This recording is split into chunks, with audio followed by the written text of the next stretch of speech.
Goeiemôre, dit is donderdag die 8ste Mei. Vanoggend lees ons saam Openbaring 7 vers 9 en 10. Hier vertel Johannes van die hemel wat hy gesien het. Hy sê, hierna het ek gesien en kyk, daar was 'n baie groot skare wat niemand kon tel nie. Hulle was afkomstig uit elke nasie, en stam, en volk, en taal, en het voor die troon gestaan en voor die lam.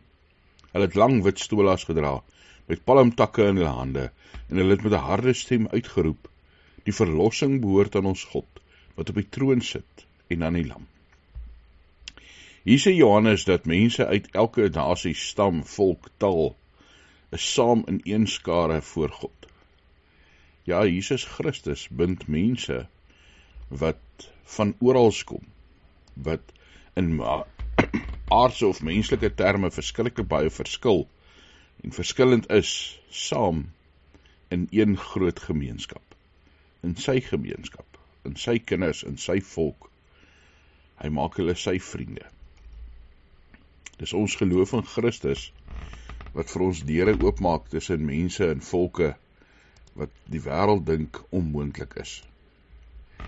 God stuur ons om in hierdie wêreld te gaan leef as sy kinders, om sy koninkryk sigbaar te maak, om reeds hierdie skare van verskillende volke en tale, van verskillende nasies, sigbaar te maak in die wêreld, om die onmoontlike moontlik te maak.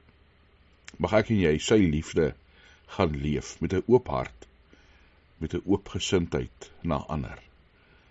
Hemelse Vader, dankie dat ons kan deel in u heerlikheid.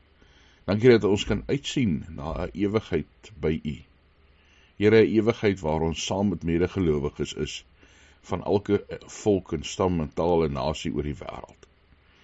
Mag ons nou reeds, Here, mekaar in liefde aanvaar, in liefde reeds oop wees vir hulle wat anders as ons is.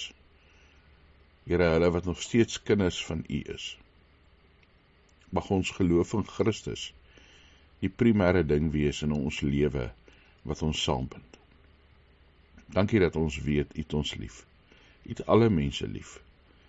Stuur ons as getuies om u grootheid en goedheid te verkondig orals waar ons gaan. Dankie dat ons kan saambid vir mekaar. Here, mag ons in ons voorbidding u genade beleef, u teenwoordigheid en u seën.